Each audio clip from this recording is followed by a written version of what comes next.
আসসালামু আলাইকুম। কেয়া সিম্পল ওয়ার্ল্ডের আজকের ব্লগে সবাইকে স্বাগত জানাচ্ছি। কাছে এবং দূরে যে যেখানে বসে এই মুহূর্তে আমার ব্লগটি দেখছেন, আশা করছি আল্লাহর রহমতে সকলেই ভালো আছেন। গতকাল রাতে আমি এবং আমার বোনের দুই ফ্যামিলি মিলে চলে এসেছি দিনাজপুর শহরে, আর উঠেছি হচ্ছে পুলিশ অফিসার্স মেসে। এখানে আমরা 2 দিন থাকবো, আর দিনাজপুর শহরটা যতটুকু সম্ভব ঘুরে ফিরে দেখব। ঈদের আনন্দ শেষ করার পরে আমরা বের হয়েছি ঘুরতে। আসলে ঈদের আনন্দ আমাদের এখনও শেষ হয়নি। সবাই তো সাধারণত শীতের সময় ঘুরে বেড়ায়, আর আমরা প্রচণ্ড গরমের মধ্যে ঘুরতে বেরিয়েছি। এর অবশ্য একটা কারণও আছে, কারণটা একটু পরে ব্যাখ্যা করি। তো এই গরমের মধ্যে আমরা ঘুরতে বেরিয়েছি, এই জন্য আপনারা আমাদের প্রচণ্ড সাহসী মানুষ বলতে পারেন। মজা করলাম আর কি।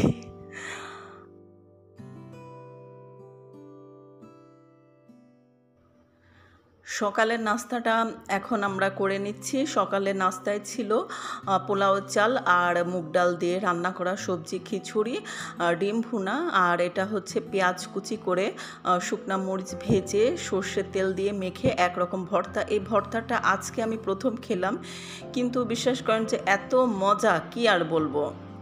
আমি এ পর্যন্ত যে কয়টা অফিসার্স মেসে থেকেছি, আমার কাছে সবচাইতে বেস্ট রান্না লেগেছে এই দিনাজপুরের অফিসার্স মেসের রান্না। অসাধারণ এক কথায়। আর এটা দেখতে পাচ্ছেন আমাদের ড্রয়িং এবং ডাইনিং একসাথে, শুধু মাঝখানে একটি থাই গ্লাসের পার্টিশন দেয়া।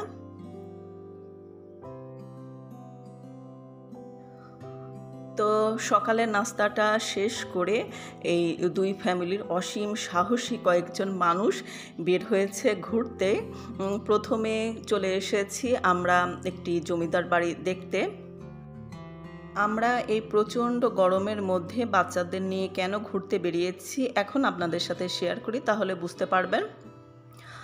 আমাদের শৈশব আর এখনকার বাচ্চাদের, বিশেষ করে ঢাকা শহরের বাচ্চাদের শৈশবের মধ্যে আকাশ পাতাল পার্থক্য।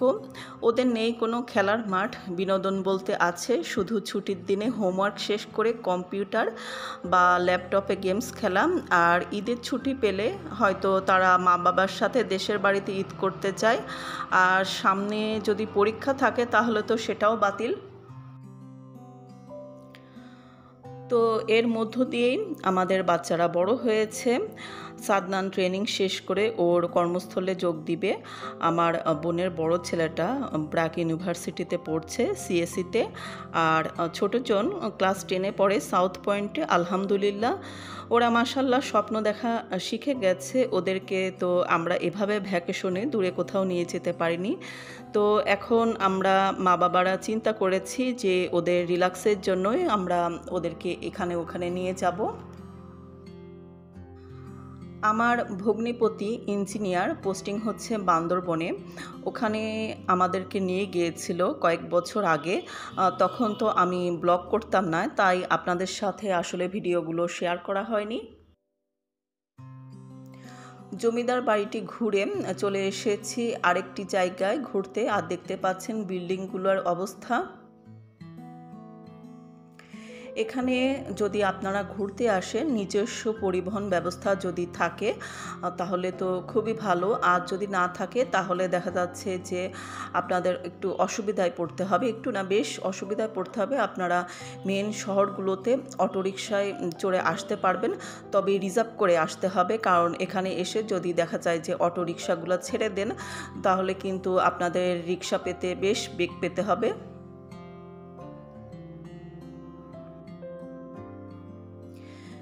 বাইরের অংশগুলো দেখিয়ে দিলাম, এখন ভেতরে প্রবেশ করছি। দেখা যাক ভেতরে কি কি আছে, কি কি অবস্থায় আছে বিল্ডিংটা।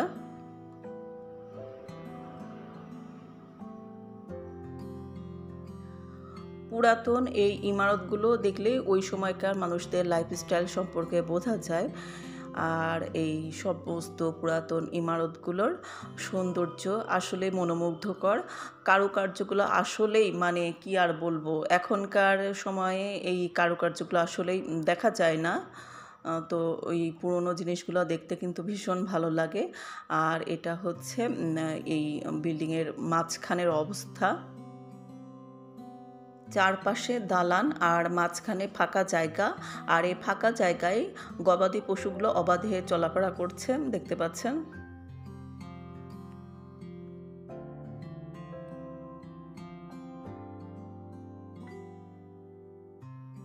তারপর ওখান থেকে আমরা সরাসরি চলে গেলাম লিচু বাগানে।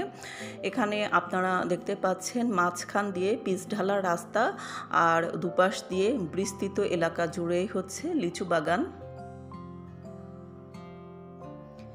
দিনাজপুরের লিচুর কত নাম শুনেছি, আর এখন আমরা চলে এসেছি সেই লিচুর বাগানে।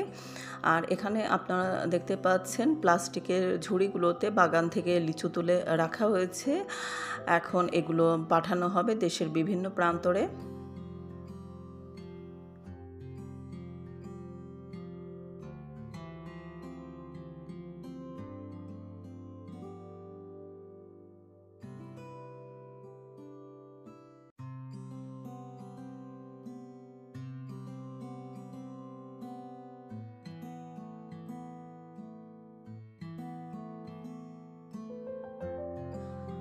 আপনাদের ভাইয়া আমাদের লিচু বাগানে নিয়ে আসবেন, আর লিচু কিনে খাওয়াবেন না তা কি হয়? তো ওই সমস্ত ভাইয়ারা যারা লিচু তুলছিলেন তাদের কাছ থেকে উনি লিচু কিনে নিয়ে চলে এসেছেন, আর গাছের নিচে দেখেন বসিয়ে দিয়েছে আমাদের। তো আমি আবার বললাম যে একটু ভিডিও করি, এই অংশটুকু স্মৃতি হয়ে থাকুক। আর এটা দেখতে পাচ্ছেন বিকেলবেলা আমরা সবাই চলে এসেছি দিনাজপুরের রামসাগর দেখতে।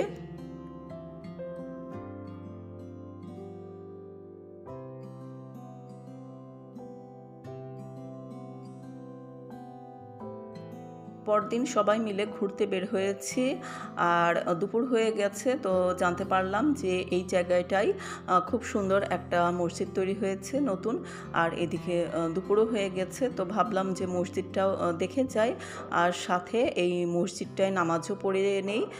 তো ভালোই হলো, মসজিদটা দেখতে আসলেই খুবই সুন্দর। মসজিদের আশেপাশে অনেক দোকানপাট, তারপর হচ্ছে বাজার আছে।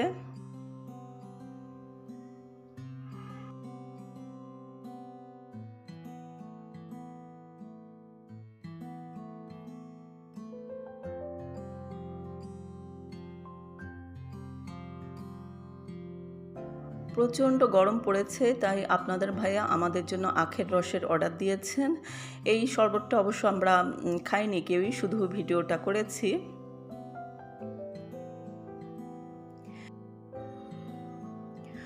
মসজিদে ঢুকেছি আমরা সবাই নামাজ পড়তে, আর আমার নামাজটা শেষ হওয়ার পরে আমি দেখি নিচতলায় ওরা 3 ভাই মাশাল্লাহ একসাথে বসে নামাজ পড়ছে। তো দেখে এত ভালো লাগলো, আমি সাথে সাথে ব্যাগ থেকে ফোনটা বের করে এই অংশটুকু ভিডিও করে রেখে দিলাম স্মৃতি হিসেবে। আসলে ছোট ছোট ওদের এই স্মৃতিগুলো ধরে রাখতে ভালো লাগে আমাদের মা খালাদের। আর দেখতে পাচ্ছেন যে মসজিদের ভেতরের অংশটুকু কত সুন্দর।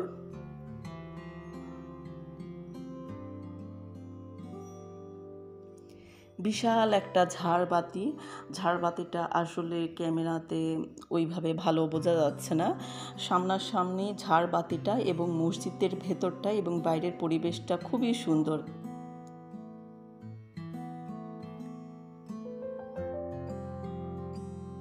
আমার আগামী ভিডিওতে আমরা দিনাজপুর শহরের আর কোথায় কোথায় বেরিয়েছি সেগুলো দেখতে পাবেন। তো আমার পরবর্তী ভিডিও দেখার আমন্ত্রণ জানিয়ে আজ এখানেই বিদায় নিয়ে নিচ্ছি। আসসালামু আলাইকুম।